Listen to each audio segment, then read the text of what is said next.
नमस्कार साथियों, आप देख रहे हैं जी के जॉब एग्ज़ाम यूट्यूब चैनल। तो चलिए शुरू करते हैं आज का सेशन को। चैनल पर पहली बार आए तो मैं आपको पहले ही बता देना चाहता हूं कि वीडियो को बगैर स्किप किए हुए पूरा ज़रूर देखिएगा, क्योंकि एक एक प्रश्न आपके एग्ज़ाम के दृष्टिकोण से बहुत ही ज़्यादा महत्वपूर्ण है और यहाँ से प्रश्न आपको अपने एग्ज़ाम में देखने को ज़रूर मिलेंगे। तो पहला प्रश्न है, मथुरा में 1857 के विद्रोह का नेतृत्व किसने किया था? जी हाँ, मथुरा में 1857 के विद्रोह का नेतृत्व निम्नलिखित में से किसने किया था? तो देवी सिंह ने 1857 के विद्रोह का नेतृत्व मथुरा में किए थे। तो इसका सही जवाब हो जाएगा ऑप्शन नंबर डी। और कुंवर सिंह ने आरा में 1857 की क्रांति का नेतृत्व किए थे, ये भी आप याद रखिएगा। 2 नंबर प्रश्न है, कौन सा देश दुनिया में सबसे अधिक आबादी वाला है? जी हाँ, कौन सा देश है निम्नलिखित में से जो सबसे अधिक आबादी वाला है? तो आपको बिल्कुल भी कंफ्यूज नहीं होना है। भारत जो है विश्व में दुनिया में सबसे अधिक आबादी वाला देश बन गया है। तो इसका सही जवाब हो जाएगा ऑप्शन नंबर सी। और संयुक्त राष्ट्र जनसंख्या कोष के state of world population report 2023 के डेटा के अनुसार जो है भारत दुनिया का सबसे अधिक आबादी वाला देश है। ये भी आप याद रखिएगा, बिल्कुल भी कंफ्यूज नहीं होना है। 3 नंबर प्रश्न है, सत्य शोधक समाज की स्थापना किसने की थी? जी हाँ, सत्य शोधक समाज की स्थापना किसने की थी? तो ज्योतिबा फुले ने सत्य शोधक समाज की स्थापना किए थे। तो यहाँ पर इसका सही जवाब हो जाएगा ऑप्शन नंबर डी। और कब? तो 1873 में सत्य शोधक समाज की स्थापना की गई थी। चलिए देख लेते हैं आज का 4 नंबर प्रश्न को।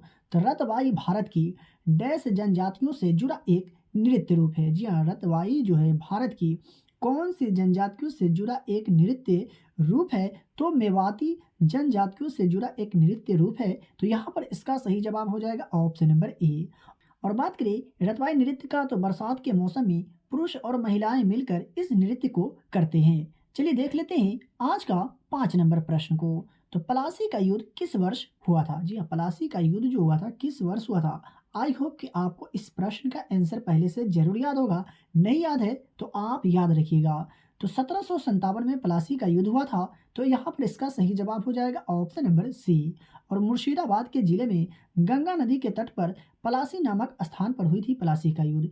कब? तो 1757 में। बात करिए 6 नंबर प्रश्न का, तो ब्लैक होल त्रासदी कहाँ घटी थी? जी हाँ, ब्लैक होल त्रासदी घटना जो घटी थी कहाँ घटी थी? तो कलकत्ता में। तो इसका सही जवाब होगा ऑप्शन नंबर बी। और कब? तो 20 जून 1756 को हुई थी, जिसमें 123 अंग्रेजों की मौत हो गई थी। डियर स्टूडेंट, आप यहाँ तक आ गए, इसका मतलब आपको आज का क्लास का वीडियो पसंद आ रहा है। तो फिर सोच क्या रहे, वीडियो को लाइक कर दीजिए। अगर आप हमारे चैनल पर पहली बार विजिट कर रहे हैं तो चैनल को सब्सक्राइब करके बेल आइकन को प्रेस कर लीजिए, क्योंकि यहाँ आपको मोस्ट वीवीआई प्रश्न बताए जाते हैं, पढ़ाए जाते हैं और यहाँ से प्रश्न आपको अपने एग्जाम में देखने को जरूर मिलेंगे।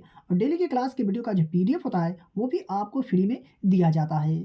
7 नंबर प्रश्न है, ग्रीन पार्क स्टेडियम कहाँ स्थित है? जी हाँ, ग्रीन पार्क स्टेडियम जो है निम्नलिखित में से कहाँ स्थित है? तो कानपुर में है ग्रीन पार्क स्टेडियम। तो इसका सही जवाब हो जाएगा ऑप्शन नंबर सी। और कौन से राज्य में है? तो उत्तर प्रदेश राज्य में है।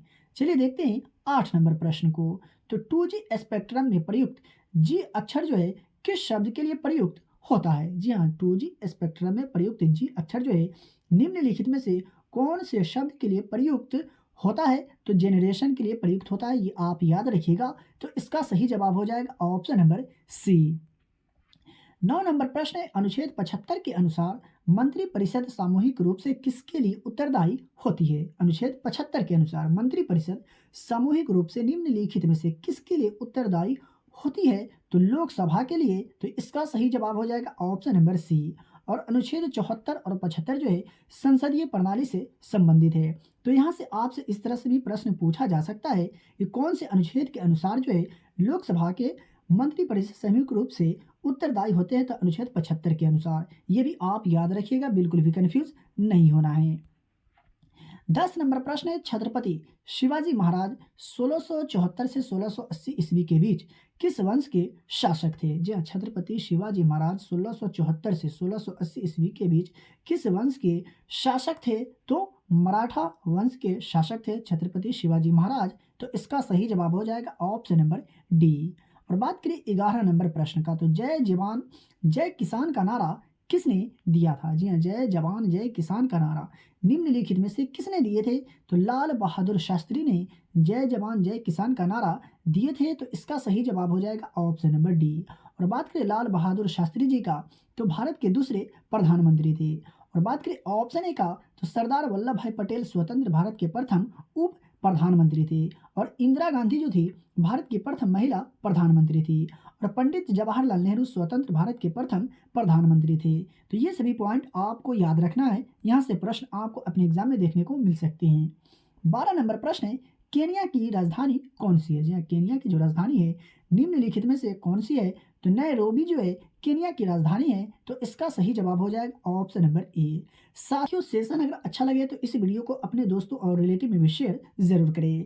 13 नंबर प्रश्न है, निम्नलिखित में से अभिनव भारत नामक संस्था के संस्थापक कौन थे? जी हाँ, निम्नलिखित में से अभिनव भारत नामक संस्था के संस्थापक कौन थे? तो विनायक दामोदर सावरकर और गणेश दामोदर सावरकर अभिनव भारत नामक संस्था के संस्थापक थे। तो इसका सही जवाब हो जाएगा ऑप्शन नंबर सी। और बात करें 14 नंबर प्रश्न का, तो निम्नलिखित में से किस युद्ध में शेरशाह ने हुमायूं को पराजित किया था? निम्नलिखित में से वो कौन सा युद्ध है जिसमें शेरशाह ने हुमायूं को पराजित किया था? तो बिलग्राम के युद्ध में शेरशाह ने हुमायूं को पराजित किया था। तो इसका सही जवाब होगा ऑप्शन नंबर डी। और 1540 में कन्नौज की लड़ाई, जिसे बिलग्राम युद्ध या गंगा की लड़ाई के रूप में भी जाना जाता है। चलिए देख ले, बात करिए 15 नंबर प्रश्न का, तो निम्नलिखित में से किसने नालंदा विश्वविद्यालय में अध्ययन किया? जी हाँ, निम्नलिखित में से कौन है जिसने नालंदा विश्वविद्यालय में अध्ययन किया? तो इसका सही जवाब की अगर बात करें तो ऑप्शन नंबर बी इसका सही जवाब हो जाएगा। ह्वेनसांग जो था ये नालंदा विश्वविद्यालय में अध्ययन किया था। और हर्षवर्धन के शासनकाल के दौरान वह भारत आया था। ह्वेनसांग, ये भी आपको याद रखना है। देख लेते हैं 16 नंबर प्रश्न को, तो पुरुषपुर किसका दूसरा नाम है? जी हाँ, पुरुषपुर जो है निम्नलिखित में से किसका दूसरा नाम है? तो पेशावर का दूसरा नाम है। तो इसका सही जवाब हो जाएगा ऑप्शन नंबर सी। और बात करें आज का 17 नंबर प्रश्न का, तो भारत का पहला ईसाई मिशनरी कौन था? जी हाँ, भारत का पहला यानी भारत का प्रथम ईसाई मिशनरी निम्नलिखित में से कौन था? तो थॉमस द एपोस्टल जो था भारत पहला ईसाई मिशनरी था। तो इसका सही जवाब की अगर बात करें तो ऑप्शन नंबर ए इसका सही जवाब हो जाएगा। 18 नंबर प्रश्न क्या कह रहा है, भारत का पहला जैव संरक्षित क्षेत्र जो है कौन सा है? भारत का पहला जैव संरक्षित क्षेत्र निम्नलिखित में से कौन सा है? तो नीलगिरी जो है भारत का पहला जैव संरक्षित क्षेत्र है। तो इसका सही जवाब हो जाएगा ऑप्शन नंबर सी। और बात करें 19 नंबर प्रश्न का, तो इनमें से कौन एक प्रसिद्ध खगोलीय विज्ञान पुस्तक है? जी हाँ, आपको पहचान करना है कि निम्नलिखित में से कौन एक प्रसिद्ध खगोलीय विज्ञान पुस्तक है। तो अगर आपने चुना है ऑप्शन नंबर बी तो बिल्कुल सही जवाब है। सूर्य सिद्धांत जो है प्रसिद्ध खगोलीय विज्ञान पुस्तक है। चलिए देखते हैं आज का 20 नंबर प्रश्न को। तो आज का 20 नंबर प्रश्न है, निम्नलिखित में से कौन सबसे प्राचीन वाद्य यंत्र है? बहुत ही महत्वपूर्ण प्रश्न है और काफी बार एग्जाम में पूछा जा चुका है। जी हाँ, निम्नलिखित में से कौन जो है सबसे प्राचीन वाद्य यंत्र है? तो वीणा जो है सबसे प्राचीन वाद्य यंत्र है। तो इसका सही जवाब हो जाएगा ऑप्शन नंबर सी। बात करें 21 नंबर प्रश्न का, तो इनमें से सबसे अधिक आघातवर्धनीय धातु कौन सी है? जी हाँ, निम्न में से सबसे अधिक आघातवर्धनीय धातु कौन सी है? आई होप कि आपको इस प्रश्न का आंसर पहले से जरूर याद होगा, नहीं याद है तो याद रखिएगा। तो सोना जो है सबसे अधिक आघातवर्धनीय धातु है। तो इसका सही जवाब हो जाएगा ऑप्शन नंबर बी। आपको कमेंट बॉक्स में कमेंट करके बताना है कि शुद्ध सोना जो होता है कितने कैरेट का होता है। चलिए देखते हैं आज का 22 नंबर प्रश्न को। तो सीटी स्कैन करने में प्रयोग में लाई जाती है। जी हाँ, सीटी स्कैन करने में निम्नलिखित में से किसे प्रयोग में लाई जाती है? तो एक्स किरणें के प्रयोग में लाई जाती है सीटी स्कैन में। तो यहाँ पर इसका सही जवाब होगा ऑप्शन नंबर डी। और सीटी स्कैन के द्वारा शरीर के अंदरूनी अंगों को देखा एवं रोगों का पता लगाया जाता है। तो आई होप कि आपको समझ में आ गया होगा। चलिए बढ़ते हैं दूसरे प्रश्न की ओर। 23 नंबर प्रश्न का, तो गर्म वस्तुएं किस प्रकार की ऊर्जा का विकिरणन करती है जो कैमरों द्वारा देखी जा सकती है? जी हाँ, गर्म वस्तुएं किस प्रकार की ऊर्जा का विकिरण करती है जो कैमरों द्वारा देखी जा सकती है? तो अवरक्त किरण इसका सही जवाब होगा ऑप्शन नंबर ए। फिर 24 नंबर प्रश्न का, तो तीसरे और चौथे समूह के ऑक्साइड का सामान्य आवर्त सारणी के गुणधर्म क्या है? यानी कहने का मतलब ये हुआ कि आवर्त सारणी के तीसरे और चौथे समूह के ऑक्साइड का जो गुणधर्म है निम्नलिखित में से क्या है? तो बेसिक और एसिडिक जो है तीसरे और चौथे समूह के ऑक्साइड का गुणधर्म है, तो यहाँ पर इसका सही जवाब हो जाएगा ऑप्शन नंबर ए। चलिए देखते हैं आज का दूसरे प्रश्न को। बात करिए 25 नंबर प्रश्न का, तो नीम का वैज्ञानिक नाम क्या है? जी हाँ, नीम का वैज्ञानिक नाम क्या है? तो एजा धीर चटा जो इंडिका जो है ये नीम का वैज्ञानिक नाम होता है, तो इसका सही जवाब होगा ऑप्शन नंबर ए। और ये कौन से जगत के आते हैं? तो प्लांटी जगत के अंतर्गत आते हैं, ये भी आप याद रखिएगा।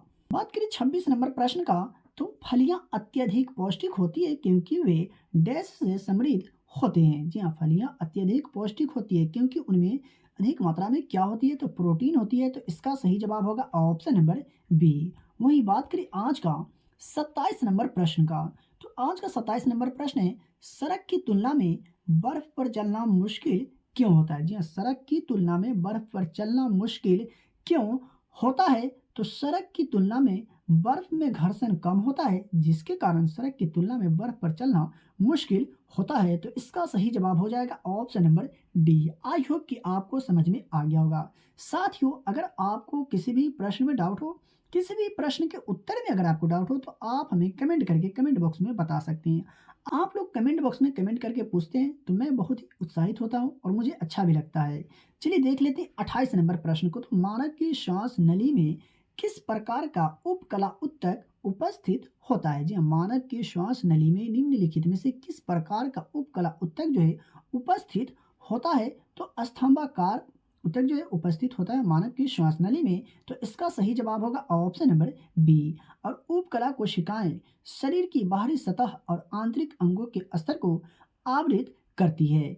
चलिए देख नंबर प्रश्न है, डीएनए फिंगरप्रिंटिंग के जनक कौन थे? जी हाँ, डीएनए फिंगरप्रिंटिंग के जनक निम्नलिखित में से कौन थे? तो एलेक जेफियर्स जो थे डीएनए फिंगरप्रिंटिंग के जनक थे, तो इसका सही जवाब होगा ऑप्शन नंबर सी। और भारत में डीएनए फिंगरप्रिंटिंग के जनक कौन है? तो डॉक्टर लालजी सिंह, ये भी आप याद रखिएगा।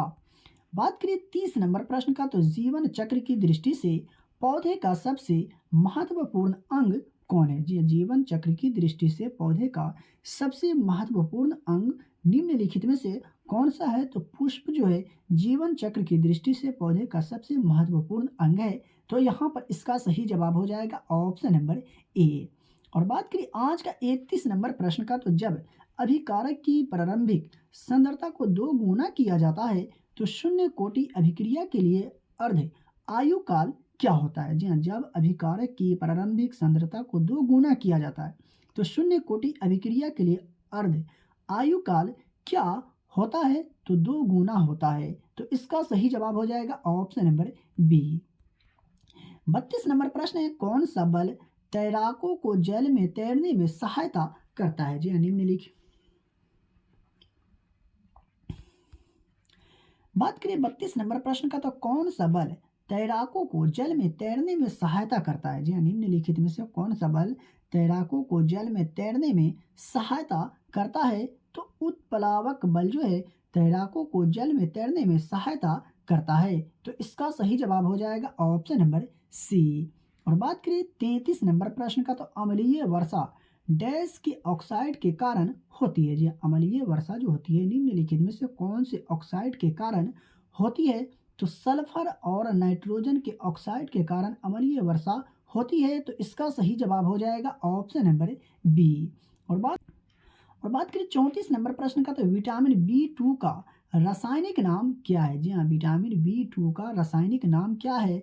तो राइबोफ्लेविन जो है विटामिन बी 2 का रासायनिक नाम होता है, तो इसका सही जवाब हो जाएगा ऑप्शन नंबर डी। और रेट का 35 नंबर प्रश्न का, तो टैकोमीटर का उपयोग किसे मापने के लिए किया जाता है? जी हाँ, टैकोमीटर का जो उपयोग किया जाता है निम्नलिखित में से किसे मापने के लिए किया जाता है? तो कोणीय वेग का मापने के लिए टैकोमीटर का उपयोग किया जाता है? तो इसका सही जवाब होगा ऑप्शन नंबर डी। और टैकोमीटर आमतौर पर सॉफ्ट या डिस्क की रोटेशन गति को मापने के लिए उपयोग किया जाता है, जैसे एक मोटर या अन्य मशीन में होती है। आई होप कि आपको समझ में आ गया होगा। तो डियर स्टूडेंट, अगर आपको आज का क्लास का वीडियो पसंद आया हो तो वीडियो को लाइक करें, और अगर आप हमारे चैनल पर पहली बार विजिट कर रहे हैं तो चैनल को सब्सक्राइब करके बेल आइकन को प्रेस करें, और इस वीडियो को ज़्यादा से ज़्यादा अपने दोस्तों और रिलेटिव में भी शेयर ज़रूर करें। आज का क्लास का वीडियो कैसा लगा कमेंट करके ज़रूर बताइएगा, और फ्री में पीडीएफ प्राप्त करने के लिए वीडियो के डिस्क्रिप्शन में दिए गए टेलीग्राम चैनल लिंक को ज्वाइन करें और डेली के वीडियो का फ्री में पीडीएफ प्राप्त करें। तो चलिए मिलते हैं फिर से एक नई वीडियो में।